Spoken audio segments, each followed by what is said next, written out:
E aí pessoal, segunda parte do vídeo da NR35 comentada. No último vídeo que foi publicado no canal Portal SSMA, a gente falou sobre objetivos, falou sobre campo de aplicação e falou sobre responsabilidade. Como havia prometido, a segunda parte a gente vai falar sobre 35.4, que é o tópico relacionado à autorização, capacitação e aptidão. Um dos assuntos mais importantes da NR35, porque a gente vai ver aqui quando o empregado ele é considerado autorizado, como é que funciona o processo de capacitação e aptidão para esse trabalho em altura. Então já fiz toda uma melhora no conteúdo, né, da NR35 para fazer os comentários aqui para vocês e ficou muito legal. Espero que vocês curtam. Ajuda o canal aí, compartilha, divulga para quem não conhece, curte, que isso ajuda bastante o canal a continuar publicando, criando esses tipos de material. Bom, vamos lá, sem muitas delongas, né? Então, a gente vai falar sobre, basicamente, 4 subitens. 35.4.1, que é a autorização. Ponto 4.2, que é capacitação. Ponto 4.3, que é instrutores. Ponto 4.4, que é estado de saúde. Então, vou falar por parte. A gente vai começar por autorização. Então, basicamente, para um empregado ser considerado autorizado, há que se haver uma autorização formal, ou seja, deve ser formalizada, evidenciada pela empresa, não deve ser alguma coisa de boca. Então, há que se haver uma autorização formal para a realização do trabalho em altura. A autorização também deve ser autorizada pela organização, ou seja, essa autorização formal ela deve ser organizada pela empresa a qual ele trabalha, ou seja, a sua organização. Essa autorização formal pode se dar de vários motivos. Eu posso estabelecer através de criação de cartões, onde eu emito esse cartão para ele, dando autorização para ele realizar o trabalho em altura, assim como existe para empilhadeira, né? Para empilhadeira, você recebe o cartão lá de autorização para operar o equipamento com base na validade do seu ASO. Então essa autorização deve ser formal. Existem várias maneiras de formalizar isso. Eu posso colocar um organograma dentro de um procedimento. Dentro de documentos como o PT, eu já eu autorizo dentro daquele documento onde determinado empregado A, X, Y, Z pode trabalhar em altura. Isso é uma formalização. Então, essas seriam as formas de autorizar formalmente um trabalhador em altura. Outras questões também são, por exemplo, o ASO.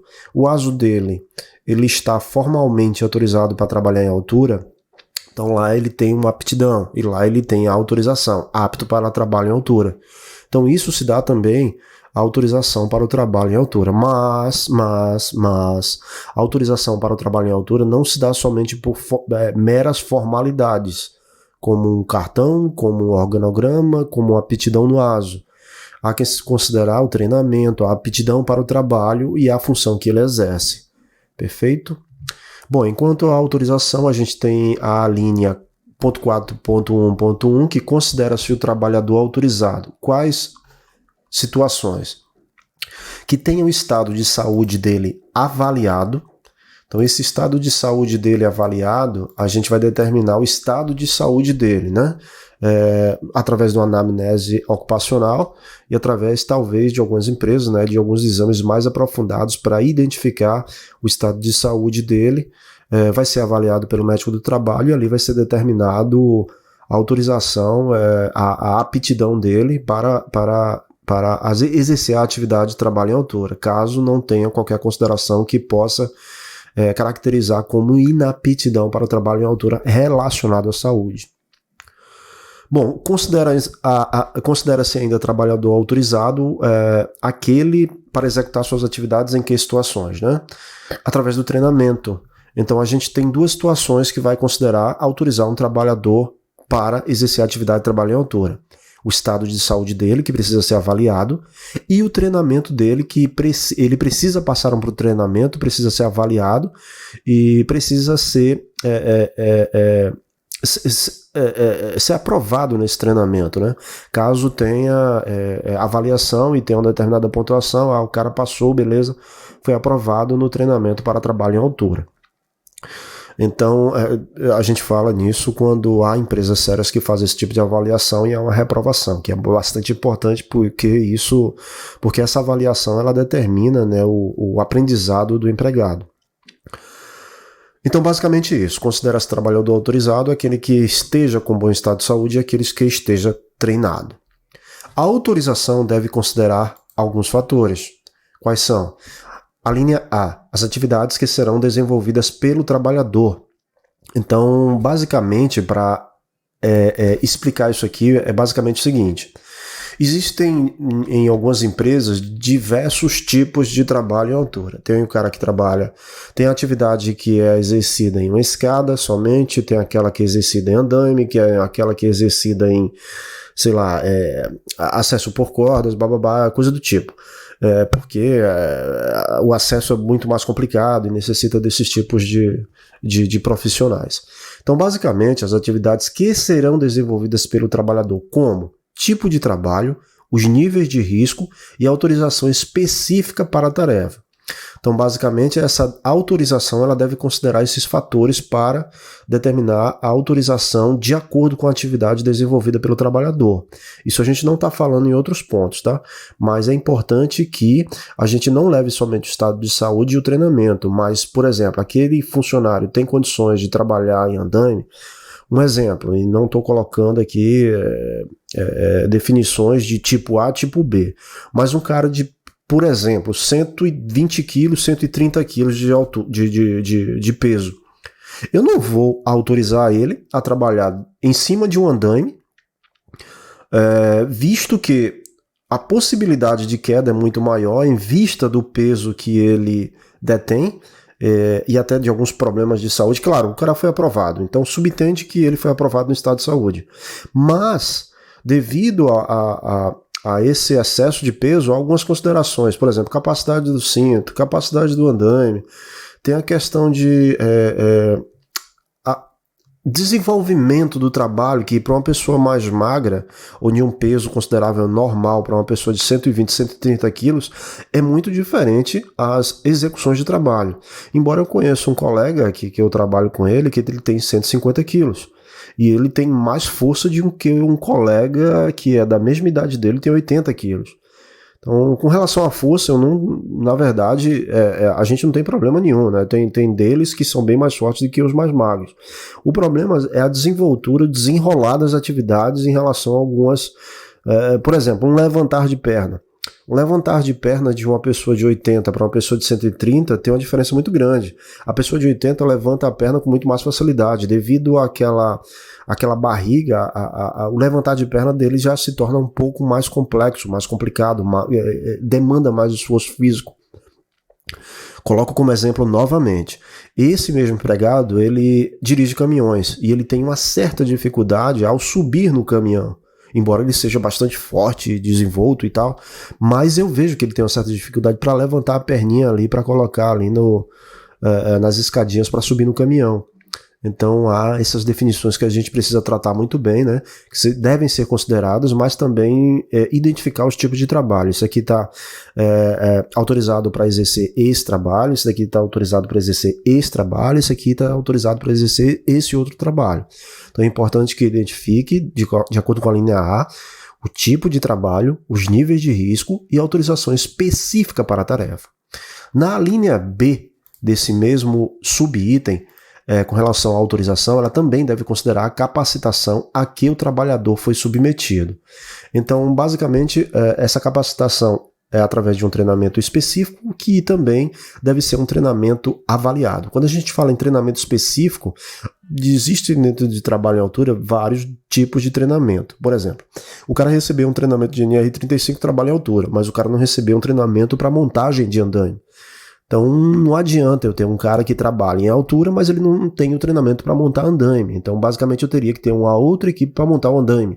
Então se eu tiver o cara capacitado em 2 treinamentos, a minha autorização para ele seria mais eficiente, eu demandaria menos custo e eu seria um cara muito mais capacitado até na resolução de problemas durante o trabalho. A avaliação de treinamento, como eu tinha citado anteriormente, é bastante importante, na verdade é item obrigatório, deve ser avaliado, tá? esse treinamento. Então, basicamente, essa autorização deve considerar essa avaliação. Então, basicamente, às vezes não existe avaliação dentro do treinamento. Vamos supor que a gente escolheu um treinamento aí, mas é necessário que a gente avalie essa pessoa, esse funcionário, em relação à execução desse trabalho. O cara tem conhecimento, o cara adquiriu direitinho, o cara sabe o que fazer, o cara conhece as normas. Então, a gente precisa ser muito criterioso nessa autorização de trabalho. Basicamente esse item aqui, finalizado, ok. E a última aqui, a autorização também deve considerar a aptidão clínica para desempenhar as atividades. Então a aptidão clínica para desempenhar as atividades, ela deve considerar a saúde física e mental. Considerado apto para o trabalho em altura, deve constar no ASO. Então, basicamente, a aptidão clínica, ela deve considerar a saúde física e mental. Isso deve constar no ASO, ou seja, essa aptidão para o trabalho em altura de saúde física e mental deve constar no ASO, sinalizando apto para o trabalho em altura. O trabalho em altura pode não ser apropriado para indivíduos com certas condições de saúde, como eu tinha citado.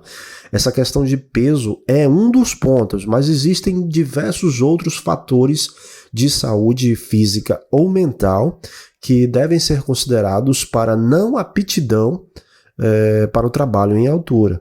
Então, são 3 pontos a serem considerados aí com relação a essa autorização, que são basicamente esses pontos aqui. As atividades desenvolvidas, a capacitação que o trabalhador deverá ser submetido e a aptidão clínica para desempenhar as atividades dentro dessa analogia que a gente fez aqui para interpretar os itens, beleza? Então, acho que fica bem elucidado esses itens aqui e a gente pode passar para o próximo item dentro de autorização. Dentro de autorização do item .4.1.3, a autorização deve ser consignada nos documentos funcionais do empregado. Então, coloquei algumas considerações aqui antes da gente passar aí para o próximo subitem desse item. Bom, vamos lá. Documentada oficialmente, registradas nos documentos funcionais do trabalhador. É isso que o item quer dizer com consignado nos documentos funcionais do empregado. Então, os documentos funcionais referem-se a qualquer documentação ou registro oficial que a empresa mantém para cada trabalhador. O que seria isso? Seria basicamente aquela pasta, né?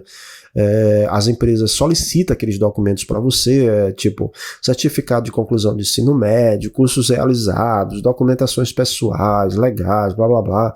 Junta tudo isso, cria uma pasta com o nome João de Deus. Está lá a pasta do nome João de Deus. À medida que ele for realizando os treinamentos dentro da empresa, ou se ele já vier com eles, eu tenho que ir colocando ali dentro dos documentos dele, da pasta de documentação. Com relação à autorização para o trabalho em altura, a gente pode até criar uma carta de autorização para esse empregado. Ela não fala nessa carta, mas a gente pode criar essa carta, autorizar o cara para trabalho em altura, dizendo que foi avaliado, apta para o trabalho em altura, fez os treinamentos, blá blá blá. Cria essa carta, coloca dentro da pasta dele. Então, essa consignação, esse evidenciamento de documentação referente à autorização deve estar consignada na pasta do empregado. Então, quando a empresa ela faz essa consignação, ela fornece uma forma de responsabilidade, tanto para a empresa quanto para o empregador, para o trabalhador. Então, garantindo que apenas aqueles devidamente treinados e autorizados estejam realizando essas tarefas. A consignação dos documentos dos funcionários também fornece um registro que pode ser útil para quê? Para auditorias internas, auditorias externas, investigações de incidentes ou revisões de procedimentos de segurança. Então isso vem ajudar bastante, né? Essas auditorias externas, ele se refere também a fiscalizações do cliente ou fiscalizações legais, tá? Então isso ajuda bastante e talvez possa ser solicitado e a gente não fica catando documento daqui e dali.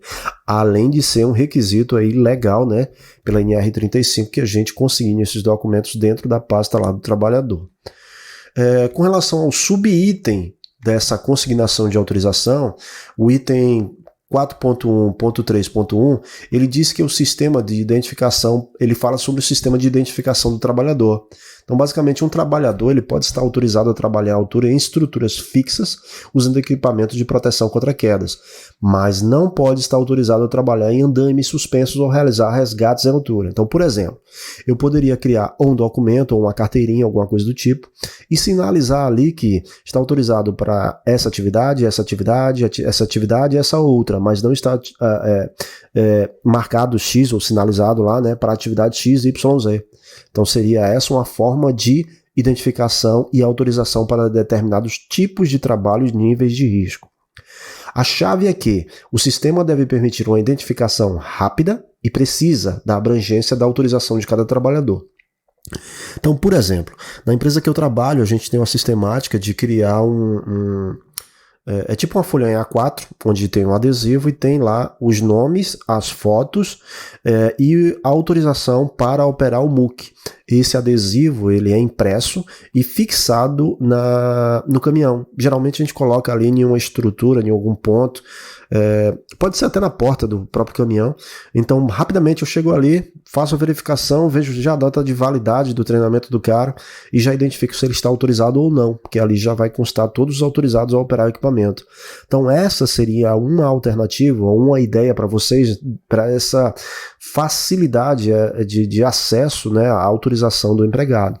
A gente pode também criar aquela carteirinha, né, que é a mesma utilizada na empilhadeira, no MOOC, equipamentos de movimentação, onde essa carteirinha a gente tem acesso fácil ali que ele pode realizar determinadas atividades em trabalho à altura. Basicamente o que a NR35 foi meio que copiar as boas práticas da NR11, que é essa questão da identificação.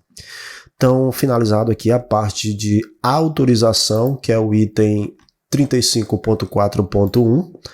Então, eu acho que ficou bem claro aí para vocês. E a gente parte aqui para o segundo subitem, que é o 35.4.2, que é a capacitação. Então, a capacitação, o empregado deve ser submetido e aprovado no processo de capacitação. Então, que processo é esse? Ele envolve o quê? Ele envolve o treinamento inicial, o treinamento periódico, o treinamento eventual, os treinamentos teóricos e os treinamentos práticos. Então essa aprovação, esse processo de capacitação e aprovação, ela é feito mediante esses treinamentos. O inicial, periódico, eventual, dentro desses três existe o teórico e o prático. Show? O treinamento inicial, basicamente a gente vai ver aqui quais são as considerações que deve haver as características do treinamento inicial.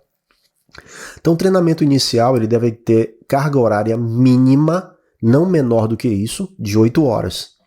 Ele deve ser realizado antes do trabalhador realizar suas atividades. Então, por exemplo, ele foi contratado hoje e ele não pode realizar a atividade de trabalho em altura amanhã. Ele deve passar primeiro pelo treinamento para depois ele começar a realizar a atividade de trabalho em altura.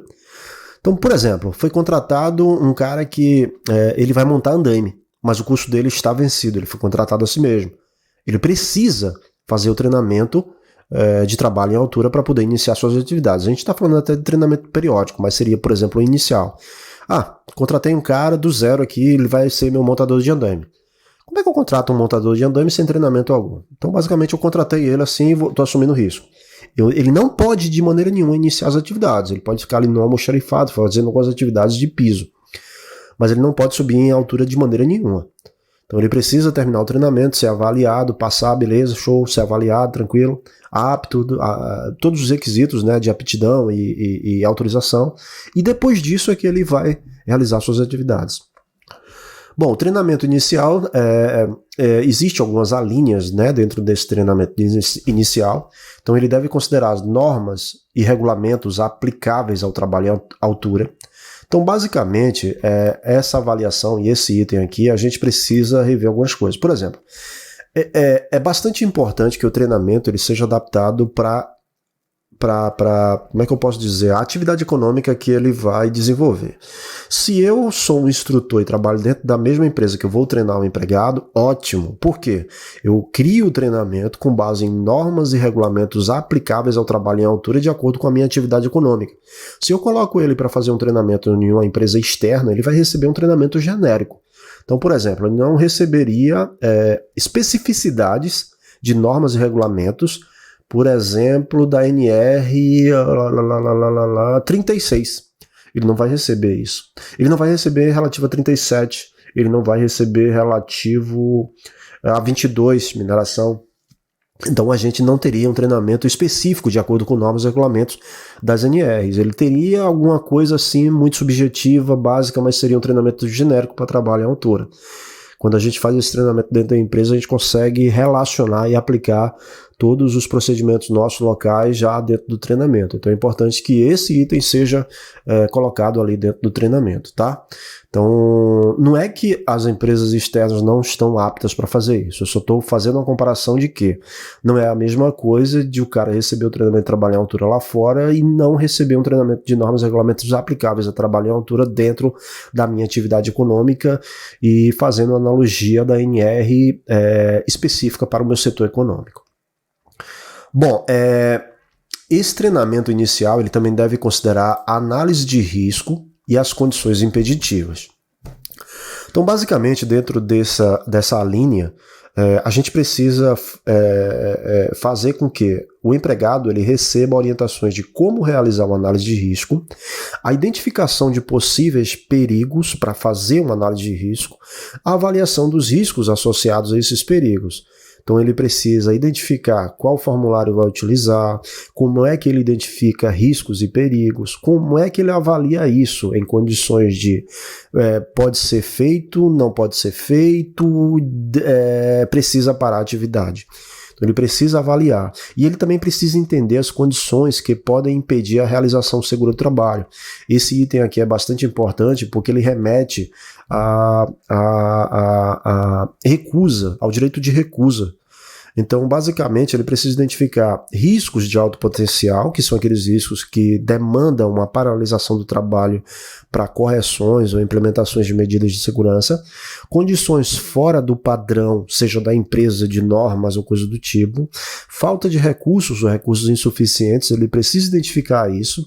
Atividades paralelas também é um conceito que precisa ser implementado dentro dessas condições impeditivas, e as condições climáticas, quando ele pode, quando ele não pode, que situações, condições ele pode realizar aquela atividade. Então, basicamente, isso aqui remete ao direito de recusa. Qualquer tipo de situação identificada como essa daqui, ele precisa parar a atividade dele. Beleza? Então, basicamente, esses aqui são os conteúdos, a linha A e B, que devem estar contidos dentro de um treinamento de trabalho em altura, pelo menos o inicial aqui, né? Depois a gente vai ver o periódico. A linha C deve ser considerado os riscos potenciais inerentes ao trabalho em altura e medidas de prevenção e controle. Então, basicamente, essas medidas de prevenção, elas são as medidas de prevenção, mas também as medidas de mitigação. As medidas de prevenção são aquelas para evitar que o acidente ocorra. E as medidas de mitigação são aquelas que são implementadas para minimizar os danos quando o acidente acontece. Então, por exemplo, o cinto de segurança não é prevenção, é mitigação. Ele não vai evitar a queda, ele vai fazer com que os danos relativos à queda sejam minimizados. Então, por exemplo, todo EPI, na verdade, é mitigação, ele não é prevenção. E isso é um conceito que talvez não entendam algumas pessoas, mas em muitas empresas, pelo menos as multinacionais, que a gente trabalha muito com esse conceito de análise de risco, prevenção e mitigação, essa diferenciação já é muito bem conhecida, né? Dentro da linha D, a gente vai ver, eles precisam ver também sistemas, equipamentos e procedimentos de proteção coletiva. Então, basicamente, ele precisa saber o que é um SPQ, Sistema de Proteção contra Quedas, e tudo que está dentro desse conceito, e o SPIQ, que é o Sistema de Proteção Individual contra Quedas, que isso tudo vai ser abordado no item 35.6, muito mais lá na frente. Então, esses dois itens aqui a gente não vai estar. Mas todos esses dois sistemas de proteção devem estar incluídos dentro do treinamento. Dentro também aqui na linha E do treinamento inicial, ele precisa ver o EPI para trabalho em altura, ele precisa saber como é que seleciona, como é que inspeciona, como é que ele conserva isso e quais as limitações de uso desses equipamentos. Ainda dentro do treinamento inicial, ele precisa ver a questão de acidentes típicos em trabalhos em alturas. Então, basicamente, aqueles acidentes mais comuns no trabalho em altura, mas se esse treinamento for realizado dentro da empresa, É melhor ainda porque a gente pode também apresentar para ele acidentes que decorreram dentro do meu setor econômico que ele vai passar a trabalhar. Então esses aqui são os acidentes mais comuns. Então o que aconteceu? Qual foi a causa? Como é que a gente poderia ter evitado? Assim. Então isso aqui é ótimo para poder fazer aí uma espécie de treinamento também por condição de causas que já ocorreram, né? Dentro do treinamento inicial também ele precisa saber sobre condutas em situações de emergência, o que é que ele deve fazer na verdade, né? Qual é o papel dele, qual é o papel das pessoas que vão trabalhar ali na emergência, no resgate, trabalho em altura, incluindo noções básicas de técnicas de resgate e de primeiros socorros. Então ele precisa ver aqui, tanto na parte teórica e prática, um pouco dessas técnicas de resgate de primeiros socorros. Inclusive eu acho que 8 horas é uma quantidade muito pouca de tempo para colocar tamanha quantidade de assunto. Então, por exemplo, essa técnica de resgate de primeiros socorros, dificilmente ele vai conseguir colocar isso aqui de uma forma muito mais abrangente, de uma forma muito mais técnica dentro de um treinamento inicial como esse, né? Mas é um assunto bem importante, na verdade todos são, mas que 8 horas realmente para essa quantidade de conteúdo aqui eu acho particularmente muito pouco. Na linha G, então fazendo analogia, né? Então basicamente essas situações de emergência que ele precisa conhecer é o que fazer, equipamentos utilizados, equipes de resgate, procedimentos de emergência e resgate.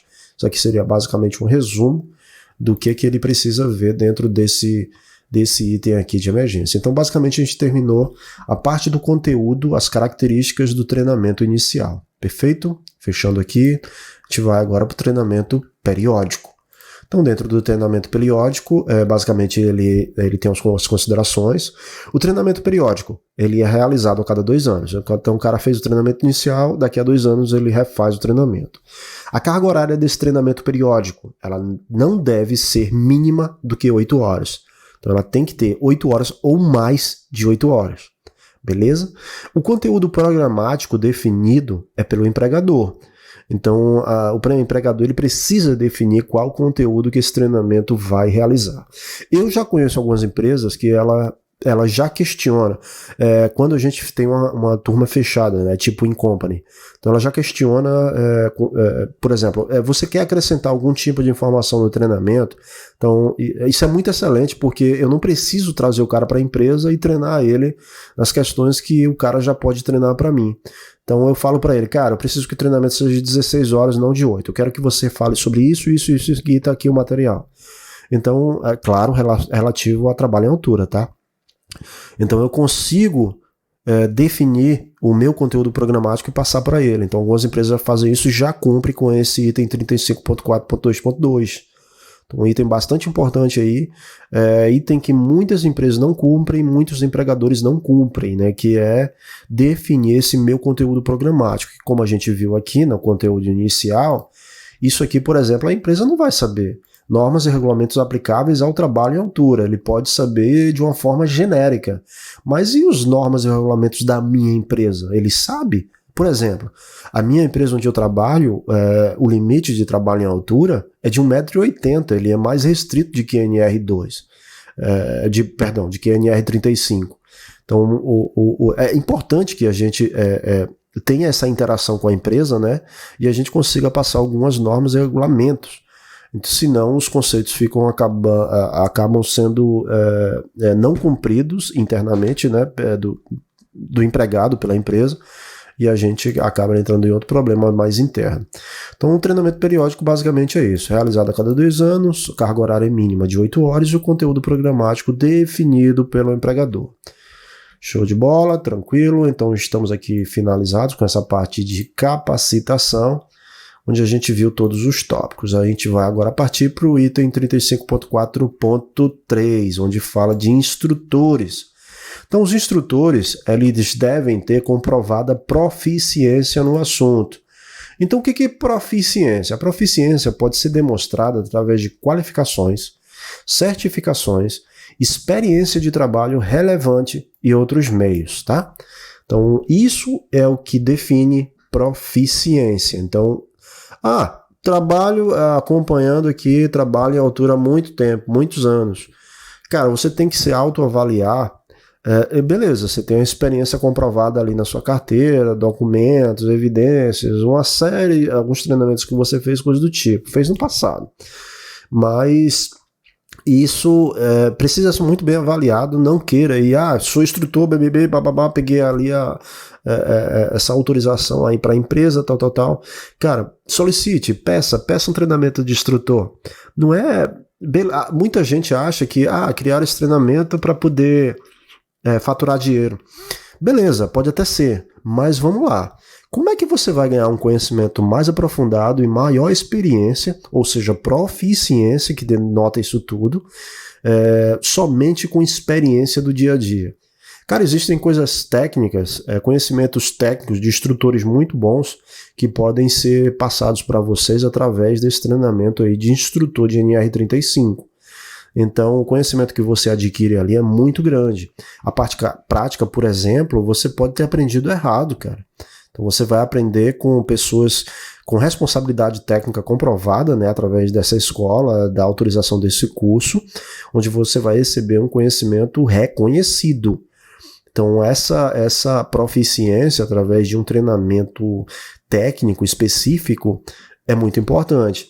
Claro que, se o cara trabalha ali acompanhando montagem de andaime, tem um conhecimento muito bom, tá estudando a norma, se atualizou muito bem, e ele consegue demonstrar isso através de várias papeladas aí, show de bola. A gente não de maneira nenhuma, a gente também deixa essa pessoa de fora quando a gente avalia e interpreta esse item aqui, né? Porque o item é muito claro. Ele não fala que tem que ter um treinamento de trabalho, de instrutor de trabalho em altura. Ele diz que tem que ter proficiência.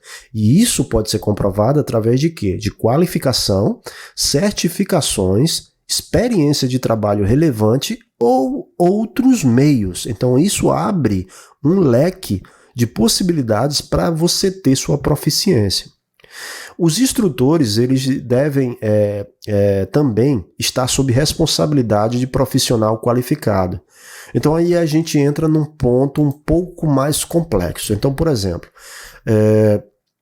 se eu tenho uma proficiência demonstrada através somente de experiência e não tenho treinamento de instrutor e coisas do tipo, deve haver um responsável qualificado para se responsabilizar sobre a instrução desse treinamento. Então, por exemplo, se eu sou técnico e tenho um engenheiro de segurança dentro da minha empresa, ele pode ser o meu responsável profissional qualificado para que eu possa ministrar esse treinamento. Agora, se eu não tiver, aí eu entro num problema, porque eu só tenho experiência e eu não tenho a responsabilidade de um profissional qualificado. Ou legalmente habilitado em segurança no trabalho, beleza? Então é bastante importante que a gente conheça esses itens aqui. Bom, com relação a esse item aqui sobre responsabilidade profissional qualificado, é bastante importante que a gente também faça uma analogia em relação à proficiência. Então, se eu tenho somente a proficiência através de experiência e eu não tenho a responsabilidade de um profissional qualificado ou legalmente habilitado em segurança no trabalho, aí eu não tenho como ministrar o treinamento, porque eu tenho uma proficiência, mas eu não tenho um profissional qualificado e não tenho um legalmente habilitado que seja responsável pelo que eu estou treinando. Então, basicamente, a gente entra num ponto aqui em questão que talvez não dê certo, que a gente consiga demonstrar a nossa proficiência através de experiência e a gente consiga treinar. A gente precisa também de uma pessoa responsável para poder se responsabilizar do conteúdo do treinamento que será ministrado. Show? Basicamente, para que serve isso aqui? Então, coloquei aqui um entre parênteses, né? A proficiência, a responsabilidade profissional qualificado, legalmente habilitado, ele visa garantir a qualidade e eficácia do treinamento para trabalho em altura. Para quê? Garantir que seja ministrado por pessoas que têm o conhecimento e a experiência necessária e que seja supervisionado por um profissional qualificado em segurança no trabalho. Então, bastante importante esse item, porque esse conhecimento ele precisa ser acompanhado, ele precisa ser revisado, precisa ser, aprovado por alguém que tenha o poder de se responsabilizar por esse conteúdo. Então, basicamente, seria um segundo olhos aí com responsabilidade legal para estar autorizando, para estar se responsabilizando por esse treinamento. Show? Então, bastante importante esse item aí, que é bastante dúvida do pessoal, né, com relação a instrutores.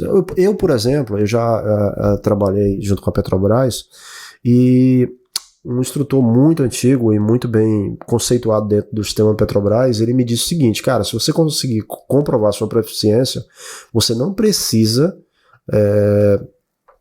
Isso bem antes, quando saiu logo o NR35, que a gente não tinha se especializado, não tinha interpretado muito bem, né, os itens, mas ele já estava bem à frente da gente, né, e ele passou essa instrução para a gente de que sim, pode ser feito através de proficiência e não precisa necessariamente você ter o treinamento de instrutor, mas você precisa considerar que precisa ter esse conhecimento muito bem, essas evidências para poder ter essa autorização e a gente garantir, a gente aceitar esse treinamento realizado por vocês. Na verdade, naquele tempo eu acabei ficando até receoso, isso faz mais de 7, 8 anos atrás, acabei ficando receoso e acabei não fazendo esse treinamento, aplicando esse treinamento.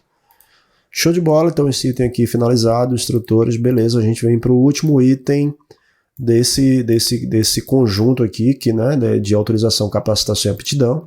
No subitem desse item aqui a gente vai ver o 35.4.4, que é o estado de saúde. Então, alguns itens a serem considerados, e aqui é um subitem desse item. Bom, então o estado de saúde. O estado de saúde dos empregados que exercem as atividades de trabalho em altura. Então, a gente tem algumas considerações. De acordo com o estabelecido no NR7, Programa de Controle Médico de Saúde Ocupacional, ele diz que a gente deve observar o item 7.5.3, então coloquei aqui o item 7.5.3, que diz o seguinte: o PCMSO deve incluir a avaliação do estado de saúde dos empregados em atividades críticas. Então, trabalhar em altura é uma atividade crítica? Sim, beleza. Como definidas nesta norma, considerando os riscos envolvidos em cada situação e a investigação de patologias que possam impedir o exercício de tais atividades com segurança. Então, ele se refere-se muito bem ao item 7.5.3. O item da norma ele não fala qual é esse item, mas eu trouxe para cá para a gente poder fazer essa interpretação, né? E a gente fazer essa leitura e entendimento melhor do que ele quer dizer, né? Então, esse estado de saúde deve ser avaliado para todas as atividades críticas, né? Então, a trabalho em altura, assim como o espaço confinado e outros, são atividades críticas que necessitam de uma anamnese e investigação bastante sucinta. Então, de acordo com o estabelecido no NR7, Programa de Controle Médico de Saúde Ocupacional, considerando patologias que poderão originar o quê? Então, essas patologias que poderão originar mal súbito, queda de altura e fatores psicossociais. Então, o estado de saúde ele deve ser avaliado, investigando patologias. Deve-se considerar patologias como mal súbito, queda de altura e fatores psicossociais. Com relação a mal súbito, o que é mal súbito? Refere-se a qualquer condição médica ou episódio que possa ocorrer repentinamente sem aviso prévio, como um ataque cardíaco ou desmaio. Esse estado de saúde aqui avaliado, investigado pelo médico do trabalho ou por exames clínicos, ele pode investigar qualquer situação que possa levar ao mal súbito daquele empregado. Então, isso aqui deve ser considerado muito na avaliação médica, de modo que identifique essas condições que levem a essa situação aqui. Bom, as patologias também devem considerar queda de altura, fatores biomecânicos ou outros que possam levar à queda em altura. Considerando patologias também deve considerar fatores psicossociais. Então, o que seriam esses fatores psicossociais? Sugere uma avaliação do bem-estar mental e emocional do trabalhador. Ou seja, se o cara está com estado de, sei lá, depressão seria um ponto, ansiedade seria um ponto também bastante considerado, a depender do nível de ansiedade que eles tenham. Quaisquer outros fatores também externos que possam afetar sua capacidade de realizar trabalho em altura com segurança. Por exemplo, estresse ou problemas pessoais podem afetar a capacidade de concentração e julgamento do trabalhador, aumentando o risco de acidentes. Então, na avaliação de ASO anual, o fator psicossocial deve ser considerado também. Então, às vezes o cara está ali fazendo o ASO junto com o médico do trabalho e ele acaba externando um problema ou até aparentando, e o médico identifica, epa, tem alguma coisa errada, você quer me falar o que está acontecendo? O cara vai lá e comenta, e o médico assim, já naquela preocupação, cara, tá acontecendo alguma coisa, ele não quis me falar, então vai lá, chega para o gerente da empresa, investiga o que está acontecendo, mas eu achei ele muito agitado no ASO, ele não quis me falar o que está acontecendo, mas eu não posso caracterizar ele, autorizar ele para o trabalho em altura nessas condições psicossociais que ele se encontra. Então, bastante importante esse item aqui, para que a condição de saúde dele como um todo, não somente fazer análise, senta ali aqui na cadeira, deixa eu ver sua pressão, deixa eu ver a cor dos seus olhos aqui, bababá, as pálpebras, tranquilo, o fundo dos seus olhos, aí coloca o estetoscópio nas minhas costas, no meu peito, acabou, beleza, tá aprovado. Não, cara, tem situações muito mais abrangentes no estado de saúde que precisam ser avaliados. Até medicamentos que ele possa estar utilizando e que possam decorrer ou impactar no seu estado de saúde ali quando ele estiver trabalhando em altura, que pode levar a vertigens, tonturas, o que mais? Mal súbitos, outros, desmaios, sonolência. Então são remédios aí que também devem levar em consideração também aí para essa anamnese ocupacional, essa anamnese de saúde do estado de saúde antes de conceder a autorização para trabalho em altura. Então a gente vê aqui algumas considerações aqui só nesse item. Então a gente viu aqui só considerações. Dentro do estado de saúde existe um subitem 35.4.4.1. A aptidão para trabalho em altura deve ser consignada no atestado de saúde ocupacional. Então, aqui é o item da norma como um todo. Então, fazendo analogia, ao especificar que a aptidão para trabalho em altura deve ser consignada no ASO, a norma ela destaca a importância de manter um registro oficial da capacidade do trabalhador para realizar tais atividades. Então, basicamente, o que tem no ASO ali? Tem os riscos da atividade dele, risco químico, tem ruído, bababá, trabalho em altura, bababá, bababá, econômico, bababá. Aí você precisa assinar se ele está apto ou não apto para o trabalho em altura. Se ele desenvolve ou não esse trabalho em altura e se ele está apto ou não para o trabalho em altura. Então isso garante uma documentação clara e acessível que pode ser consultada sempre que é necessário, seja pelo empregador, pelo próprio trabalhador ou por órgãos de fiscalização. Então, basicamente, com relação a esse último item aqui do estado de saúde, ele só vem falar sobre a assignação, a consignação, né, a evidência, o evidenciamento do estado de saúde dele, que deve estar contido, deve estar sinalizado dentro do ASO. Com isso, a gente termina esse vídeo aqui de interpretação do item 35.4, que fala sobre autorização, capacitação e aptidão. Eu acho que foi muito bem objetivo. Foi bem simples de estar passando para vocês aqui. Eu acho que ficou bem claro todos os pontos aqui observados. Qualquer coisa a gente pode ficar discutindo lá nos comentários e em conjunto a gente vai aprender com todo mundo, né?